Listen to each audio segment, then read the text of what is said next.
You are listening to PastThink.com audiobook. Please like and subscribe, thank you. Chapter 48. Xia Zhen and Xia Bao escape from prison. Sun Li and Sun Xian rescue men from prison.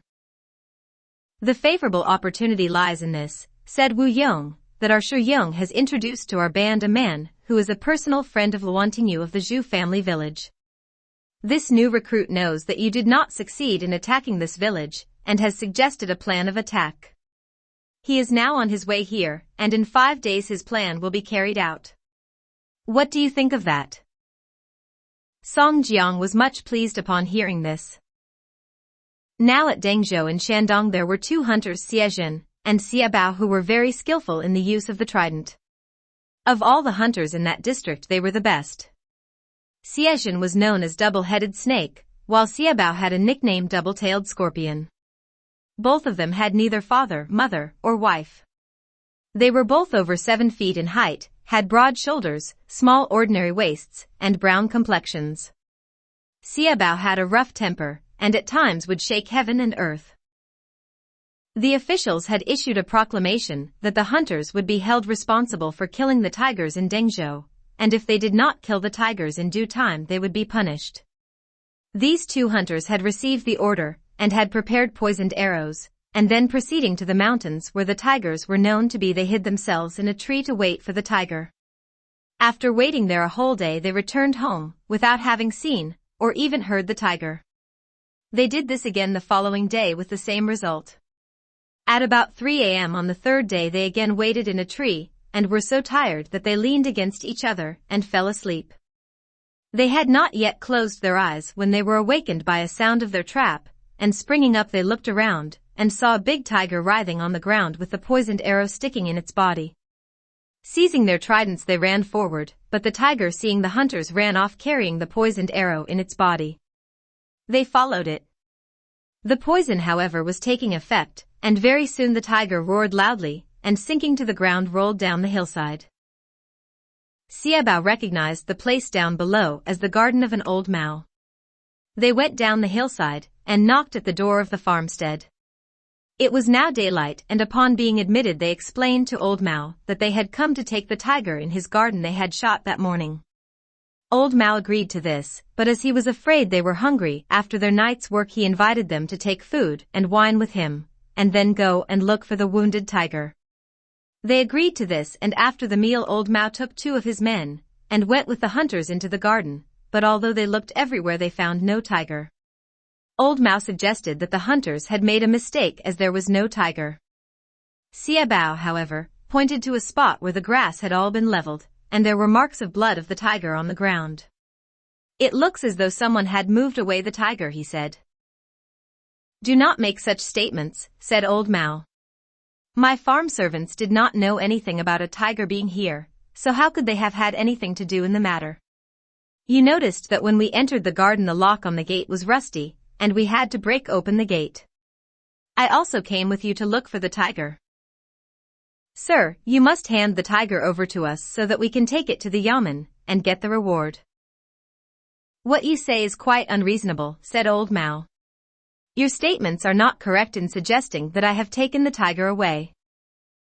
Why should we make false charges? Asked Xia Bao. Evidently you have taken the tiger, and sent it to the yamen so as to get the reward yourself. We shall be beaten by the magistrate. That is not my business, said old Mao. Well, will you let us search your buildings? I cannot agree to that. You, a couple of beggars, now have no decency, said old Mao. The brothers became angry, and began to damage his things by force. Old Mao called out, the Xias are plundering in broad daylight. Seeing that an ambush was lying in the farmstead, the brothers left the yard saying that they would bring a charge against him in the yamen. They had not gone far when they saw the son of old Mao on horseback with a group of men, and upon their explaining what had happened he said that some mistake had been made, and asked them to go back to the farmstead with him. They agreed to do this, but upon getting inside the gate of the farmyard the brothers were seized by the farm laborers by order of the son. The son then said that the previous day they had shot a tiger themselves. He would hand the hunters over to the yamen for making false claims and trying to make trouble. Old Mao had the brothers bound with ropes and sent them to the yamen for trial. At the yamen the case was dealt with by a recorder named Wang Zheng, who was a son-in-law of Old Mao, and he reported the case to the prefect, who ordered the two brothers to be beaten for making false claims. In order to avoid the punishment, the brothers made a forced confession. They were then put under heavy cangs and sent to prison. Old Mao and his son talked matters over, and agreed that they could not feel safe until the hunters died in prison, so they went to see Wang Zheng, and said they wished the case dealt with more thoroughly, and were willing to bribe the prefect themselves. The jailer Baoji was also bribed with the request to kill the two prisoners. But the under-jailer was a cousin by marriage to the Sieyes and disclosed the plot against the brothers, although they had never met before. The name of the jailer was Yu He, and his nickname was Iron Flute. He was well skilled in all military drill, and also in the use of the spear. He knew that the prisoners were good men suffering from gross injustice, so he decided to assist them in escaping. He told them that the head jailer had received a bribe to put them to death. Siezhen then asked the under-jailer to take a letter to his aunt's daughter, married to Sun Xian, who was called Gu Deseo, 76, and who kept an inn outside the east gate. She was very kind to both the prisoners, and upon the matter being explained to her she would make arrangements to rescue them. Yu He agreed to do this, and asking another under-jailer to take his duty, he slipped out of the prison, and duly told Gu Deseo, the tigress, the story, and asked her to rescue the two prisoners. She considered the situation bad, and sent a servant for her husband Sun Xian, whose nickname was Young General. This was a powerful man, very skillful with the iron bludgeon and the spear. He soon arrived, and upon being informed of the trouble he asked Yu He to return to the jail, and they would think of some plan of helping the prisoners to escape. He gave Yu He some money to distribute among the other jailers, and the latter then went back to the jail. Sun Xian said that to rescue the prisoners, he must go to bring two of his friends. He went straight away, and that evening returned with them. One was Zhou Yuan, noted for his honesty and generosity. Because of his fearless disposition, he was called the Forest Dragon. The other one was Zhou Run, the Horned Dragon, and he got this nickname through once having knocked down a fir tree with his head.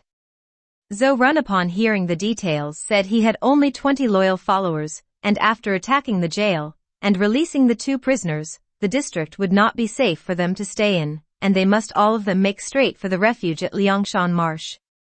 He said he knew the leaders at that place. Gu Deseo thought it an excellent plan, and said she would kill any man who would not go with them. But there is still one doubtful point, said Zhou Run. If we are pursued by cavalry, what shall we do? Sun Xian said he had a plan, and the next day he went to see his elder brother Major Sunli, who had charge of the cavalry in the town, and by threatening to use force, Gu Deseo, the tigress, made him agree to join with them in their plots, and afterwards go with them to Liangshan Marsh. The following day Yu He was near the entrance to the jail, when he heard the doorbell ringing. He asked who was there, and Gu Deseo gave her name, and said she had brought some food for a prisoner. He knew her object, and admitted her. The jailer Baoji had been liberally bribed by Old Mao, and when he was told by Yu He that the woman was a relative of Siezhen and Xiabao, and had brought food for them, he said the food must be left at the gate to be sent in to the prisoners. So Yu He took the food into the inner prison, and handed it to the two prisoners. He told them who had brought it, and said they would soon meet her. He then unlocked the bolt which fastened them to their beds. Just then he heard at the gate an attendant jailer report that Major Sun was at the gate waiting to enter. The jailer Baoji replied, "He is in command of troops. What does he want in my prison? Don't open the door." Now Madam Sun had got near Baoji. Again a voice outside the room called out, "Major Sun is outside, and insists upon being admitted." Jailer Baoji was very annoyed at this, and came out of the room. Gu Deseo asked him in a loud voice, "Where are my brothers?" She took two swords out of her belt, and threatened Jailer Baoji. He understood the situation, and walked away. He had not gone far before he met the two prisoners Siezhen and Xiabao, who had both got rid of their cangs. Jailer Bao Ji was unarmed, and picking up a piece of Kang Xiaobao hit him on the head, and brained him. Gu Deseo had already killed about 3 jailers, and now joined the 2 prisoners and Yu He. Going to the prison gate they opened it, and they all set off. The people closed their doors, and those policemen or soldiers who were about, seeing Major Sun in charge of the party, did not dare even ask a question. The party duly left the town, and reached Major Sun's home. Their Major Sun's wife got in a cart, and Gu Deseo mounted a horse. Sun Xian and Yu He went with the women as guard while Major Sun, Xia Zhen, Xia Bao, Zhou Yuan, Zhou Run, and the men went off in another direction to have revenge on old Mao, who was the cause of all this trouble. Upon reaching the farm they killed him and his son, and then took all the valuables available. They found 8 horses in the stables, and loaded 4 of them with the valuables, and saddled the others for riding. They then set fire to the farm buildings. They soon caught up to the cart, and all proceeded on their way to Liangshan Marsh. Upon reaching the inn kept by Shi Yung, they were told of the defeat at the Zhu family village, and that the enemy had 3 great warriors on their side. When Major Sun heard this, he laughed, and said, "We are going to join these heroes, but we have not done any meritorious service yet. But if we now go and help in the attack on that village, we shall be in a much better position to be admitted to Liangshan Marsh. Now I know all the same military drill as Luan Tingyu, as he and I were taught by the same teacher in those matters. I will go and say that I was just passing his village on official business, and he will admit me. While inside we can easily act in concert with the heroes outside." He had hardly finished saying this when a man reported that Wu Yong was leaving Liangshan Marsh to go to join Song Jiang.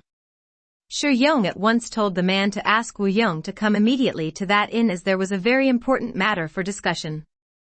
This was done, and very soon Wu Yong arrived with about 500 men. After the strangers had been introduced by Shi Yung, and their object explained, Wu Yong was pleased and urged that they should at once join with them in an attack on the Zhu family village. As they agreed to this, he said that he would ride in advance and announce the arrangement to Song Jiang and the other leaders. Upon arriving at the camp, he found Song Jiang with a melancholy expression. He told him of the new recruits and mentioned that one of them, Major Sun, was taught by the same teacher as Luan Tingyu of the opponent village, and that he was prepared to enter that village as a friend, but would act in concert with the attackers outside. Song Jiang was much pleased to hear of this, and ordered a feast for the new recruits. Wu Yong arranged the plans, and explained them to the leaders under strict secrecy. Having received the instructions, Major Sun departed with the new recruits for the Zhu family village, while Dai Zong was instructed to go to Liangshan Marsh to bring 4 other leaders. The eagle old on Liangshan Marsh receives new wings to help its flight. At the mountain stronghold, a renovation will be in sight. Footnote 76. An honorific title, sister-in-law.